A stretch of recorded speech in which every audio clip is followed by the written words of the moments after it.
Welcome back to the Digital Literacies podcast. On today's episode, we will be discussing the topic of disinformation. We live in a world where any person with an internet connection can say anything they wish and send it out online where anyone could see it. And that, of course, can lead to tons of disinformation being spread. Before we dive into this topic, let's introduce ourselves. Hey everyone, I'm Jessica and I am a fine art major, currently getting my teacher certification in art education. And I'm Ernesto. I'm a student in the art education master's program. My name is Alex. I'm a current art education student, a current graphic designer, and that's it. So I think a good place to start would be to define disinformation and media literacy, which was a huge part of this week's readings as well. Disinformation is defined as false or misleading information that is spread deliberately to deceive, which is different from misinformation, which is also false or misleading information, but it's that despite the intent of the person who spread the information. Sometimes people are just mistaken, while disinformation is actively with a agenda in mind for the person publishing it. Media literacy is defined as the ability to access, analyze, evaluate, create, and act using all forms of communication. With that being said, there are many ways in which we can creatively use media literacy as an outlet to spread information. However, that information can be manipulated in many ways to enforce an opinion, a fact, as well as an idea. When we talk about media and disinformation, who exactly is manipulating the media? We should really delve into, there's various ways we can. I think that internet trolls, I think a lot of us who are familiar with Twitter and Instagram and Facebook have been in one way or another confronted, or have seen other people confront an internet troll. So let's talk about what exactly is an internet troll. Well, I think an internet troll would be someone who actively seeks out the mispleasure of other people online. That's how I would try to describe it, I suppose.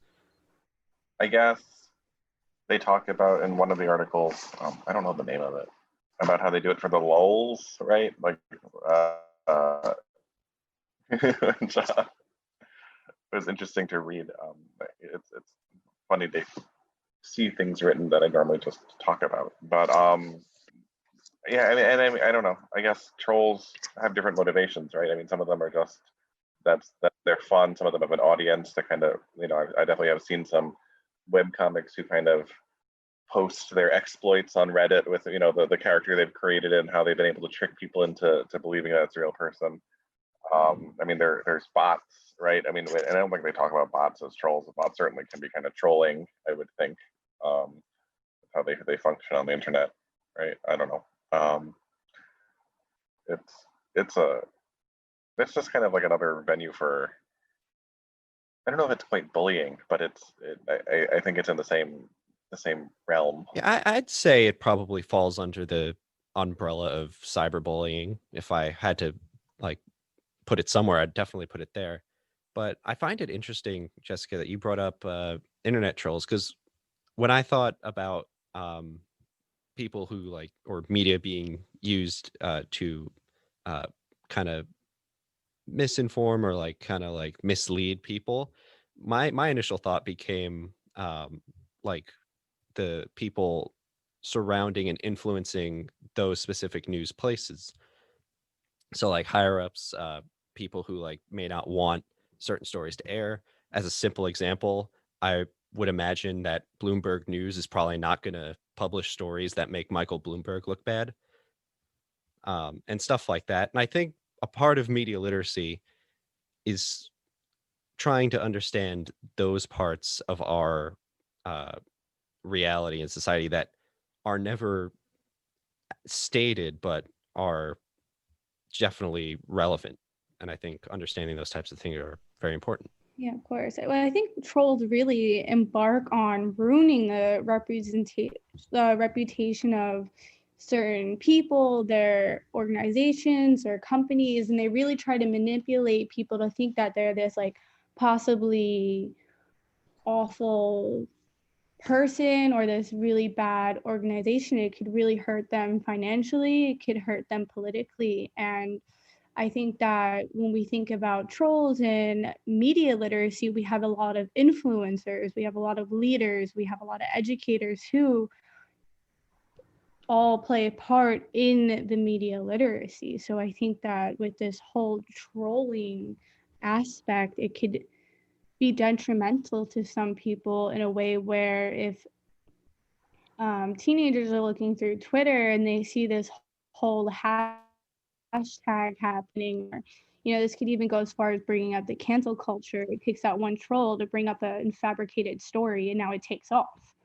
You think about it in those aspects, even bringing up offensive speech and really poking fun at people. So again, back to cyberbullying. Yeah, and I think it's interesting that they kind of hear both parts of that. What are the motivations of people putting out the news? If you think of, I think the article discusses Breitbart as having sort of their own agenda with what they're submitting, but I think sometimes the techniques of trolling can be used by people that are not necessarily that would be normally identified as trolls, but they're using kind of that approach to get people on their side. I think it, like the alt-right talking, I don't know, kind of trying to target vulnerable, disenfranchised young men and kind of getting them engaged in whatever they're looking to do. I know that they use a technique of isolationism, sort of like they try to get someone to only receive information from them, that one source, and kind of allow that person to sort of develop I guess you'd call it a confirmation bias, where from that point on, once they have those ideas in their head, when they see other stories, they can kind of pick and choose the parts of the story that help prove what they already believe. And that's not something that's unique to any one political standing. I think we all have confirmation biases. I have a bizarre question. When we think about trolling, do you think that it falls under the line of some type of creative aspect when we use all forms of communication? Do you think that this fabrication, in a sense, is creative, even though it's like an art project? Yeah, I think there's a lot of thought that goes into this ruining of people's reputations. I think there's a lot of time and analyzing that goes into it, especially when it comes to really delving into someone's personal history, their company. They attack, I think, all these individual aspects of a person and who they're made of. So there's just a lot of research that goes into it. You just reminded me of an episode of Black Mirror with that type of talk.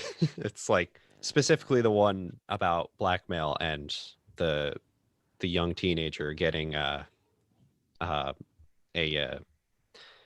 intimate moment of his life captured on film and then forced to do the bidding of these anonymous people online. And in the end, when his life's basically ruined, they reveal like, they just did it for the lulz, as Ernesto might say. It's funny you brought that up, because actually the whole idea of like sharing sexualized content reminds me of the gamer gators, which is also part of people who manipulate the media.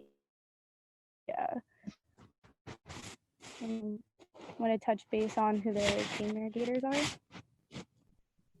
Yeah, if you could give us a definition for that term, that would be awesome, because I am unsure about it. So the gamer gators really focus on targeting feminist media. So they consider themselves, I guess you could say, geeks, in a sense where they're part of their video gaming movement, and So this is a quote from straight from the story on page 8 off of media manipulation, and it says that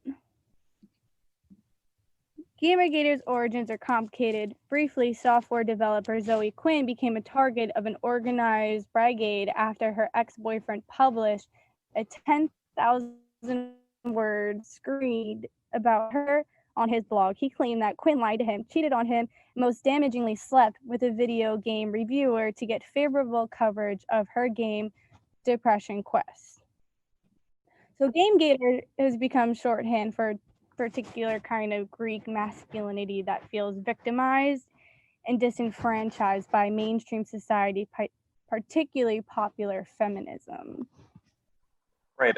I think I think that's where the whole like Chad and alpha beta like stuff gets talked about, right? Yeah, the whole like incel nice guy type Right. stuff. Right. That also opens up an interesting course of discussion about people with followers using those followers to attack others when they believe they were wronged. And theoretically, someone who is not super cool can use those use misleading information to get people onto their sides. And I think that's where a lot of internet controversies, followers, whether or not they're blind followers, will take both sides. And it's not even about the event, whatever it may have been. It's more about the person that they've been following and just enjoy whatever they make content wise. Do you think that some of this relates to the like medium of the internet, if that's the right word for it? Just because it helps create a barrier to empathy.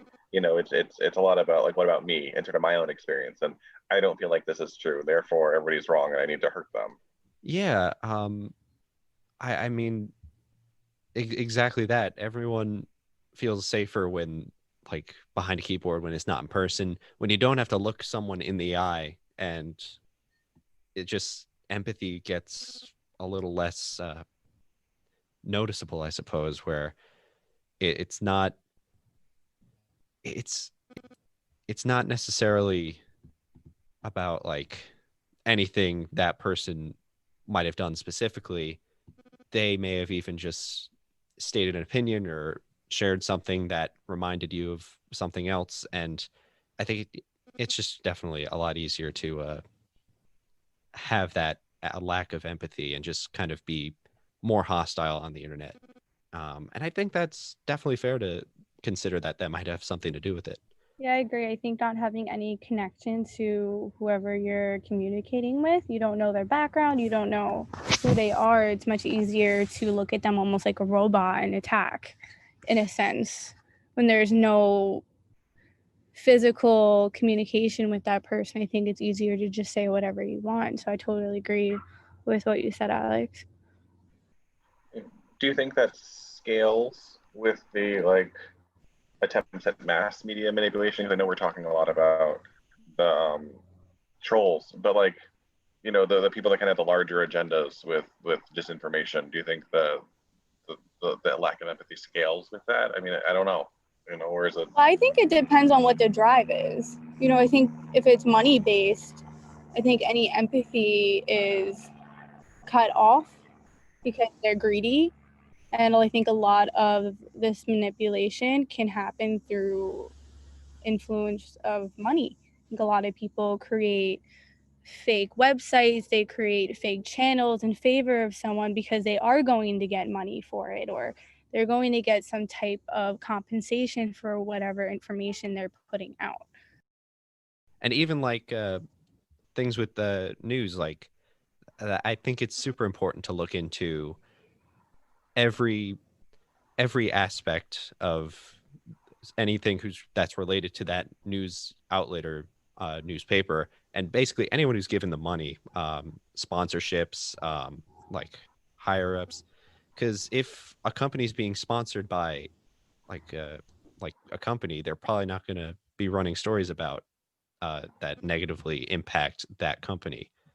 It's like a you scratch your back, I scratch my back type of thing. And even if it's misleading or just straight up just ignoring a story because it would paint them in a bad light, I'd still consider that disinformation if it was important and something people should know. Mm. Yeah, they're picking and choosing and creating their own story of maybe pieces of information, and I think creating altogether a totally different idea. I think that happens in the news all the time, depending on who that particular news channel is in favor of. But is there anybody who doesn't have some sort of agenda somewhere? I mean, I guess there's the ideal of the unbiased, un particularly motivated reporter who's just presenting facts, but is that like a real thing? I don't know. I don't think there is. I think even those who will claim to not have a bias, it's impossible not to, because it's impossible not to see the world from your own perspective. I think it's as simple as that. We all see different things every day, and we're all going to think different things based on the things that we have seen and learned. And I think understanding that alone and being able to learn about more information about the sources behind your media and who sends it to you, where it comes from.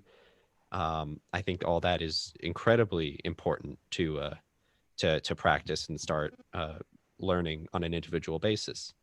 And I think, I mean, that in my mind, it brings me to sort of the articles, or one of the articles attempts to, like, what do we do now? How do we teach kids, or how to be more media literate? But I wonder about like their parents. I mean, in households where certain news sources are maybe highly valued, does it matter if we're teaching them to be critical in a certain way if they're getting a different message at home? I mean, I don't know. I wonder about sort of the various ways that we learn what to trust and what not to trust. And I don't think we can expect school to be sort of a panacea for it when there's just so many influences. It's super difficult, not just even for that, and just also because the whole like thing behind media literacy is that it is a personal responsibility for each person. Like, it's not something that like you can just snap your fingers and it changes like high up in our governments or in like anyone like who's controlling the world. Like, every person has to like understand media literacy, learn about it, and be open to the idea that disinformation is out there and they're vulnerable to it. And I think a lot of the problem is just like not enough people are learning about it. I think that's just one of the hardest things about media literacy, is that it's a personal responsibility. I agree. I think the best thing is to educate on the vulnerabilities that are in media literacy. I mean, I think students also have to be aware of how realistic certain things can seem. Just because a website or a video can be completely woven together artistically to be this beautiful documentation of what seems like a good site for information, can altogether completely be inaccurate. I think some of the good things to look for is, if you see like .com or .org, or, I think there's certain things to look out for when it comes to certain websites. I know that Wikipedia is something that also is something to watch out for, that I have learned in school. I think, looking into different authors, publishers, I mean, there's so much that you have to look into instead of just trying to see facts, because we don't even know if those facts are essentially accurate. That goes into the idea of a video that was shown in my science class about mermaids, and it was by Nat Geo. And I thought it was real just because it was by Nat Geo. I mean, it was this whole idea of, since it's by this documentary organization, that this is going to be real information. It was documented so factually that I really genuinely had me towards the end, where the disclaimer came up and it said this isn't real. And when my science teacher took it off, they said this is a perfect example of things to watch out for. Not everything you look at is for real. I thought that was, an eye-opening example of how easily we fall into believing things, I think. we're gullible sometimes. There's definitely a name for that, like just like the official like truth effect, where if something looks official and well researched, then we're probably more likely to believe it's true. I don't know if that's true, so that could potentially be misinformation. So, but that's just what it seems like to me. I think I think people look for fame and attention when things are done like that, so articulated. I think some of the goals behind that are just grabbing that attention and fame factor. I think that influences a lot of disinformation currently circulating. Yeah, and it probably and I know this is me guessing a little, but I think people give credibility to things that lots of people are talking about, because if so many people are talking about it, there must be something to it, right? And I think that's just kind of a fallacy of the human mind. Yeah, that's sorry to interrupt you really quick. I have the name for that one. The illusory truth effect, which is believing false information after repeated exposure. Okay. Good Sorry, stuff. continue. Yeah, no, yeah. And then I think another barrier to having a good understanding of media literacy is there's our unwillingness to question what we have. And that brings me to that article. What is it? Why facts no longer matter, with the woman who just doesn't believe that HIV, is related to AIDS, and that her child had AIDS. And when the child was dead, she's quoted as saying, "I'm devastated, broken, grieving mother, but I am not second guessing or questioning my understanding of the issue." What do you do with that kind of barrier, an unwillingness to even reconsider that you're wrong once you've been entrenched in such a mistaken belief? I don't know. It's so hard to consider how to help that kind of way of thinking, or to help like just change it, just because if the person themselves, even after something that tragic, won't consider their own perspective, and just that maybe they were wrong, I don't know if there's any convincing after something like that.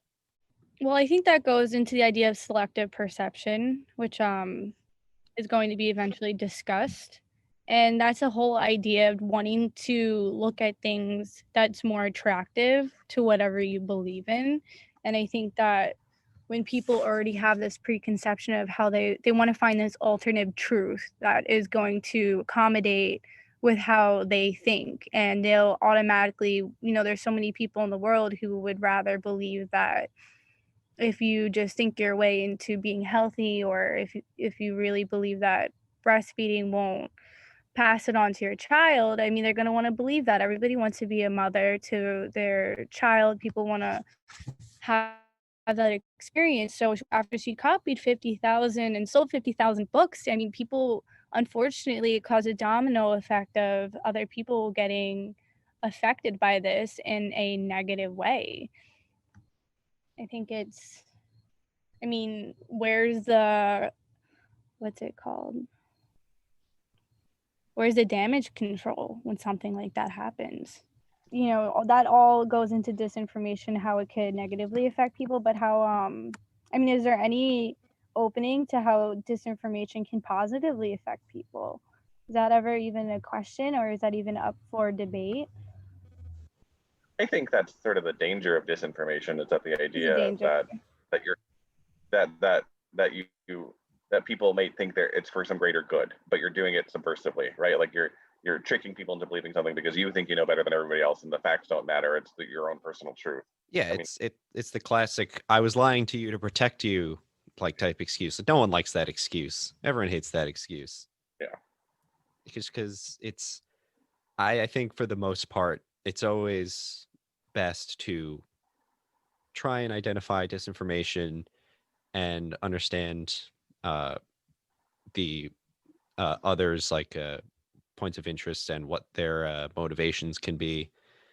But yeah, that is an interesting point to think about, though, and definitely something I will take away with me from from this episode, because now I'm determined to try and think of a positive use for Yeah, disinformation. I don't, because any type of disinformation takes away from the facts. It takes away from what is the truth behind what you should know. So it's, where is that line drawn sometimes, or should there even be an existing line? I think that disinformation is a huge issue right now. So I think that some people could argue and be, well, sometimes, like you said, is for the greater good.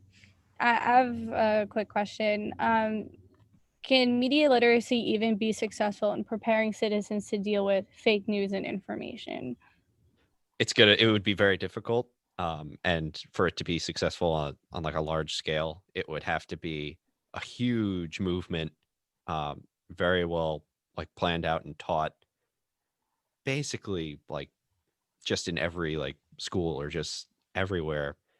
Um, but I think on a personal level, it can definitely help people to better understand um, the media and how to interpret that and media literacy as a whole. I think it can be successful. I mean, media literacy in itself, again, is creating different ways of how to produce information, and in a sense, having and preparing citizens is using media literacy. I think, YouTube can be a way of maybe having a discussion, even a podcast. We're talking about it right now. That could be successful in preparing for fake news. I think what we're doing right now in itself is pointing out different ways that disinformation is manipulated and how it's used in media. I guess my thoughts on that is that it has to be like an ongoing discussion and something that people are constantly willing to learn about, because you know media literacy for people born before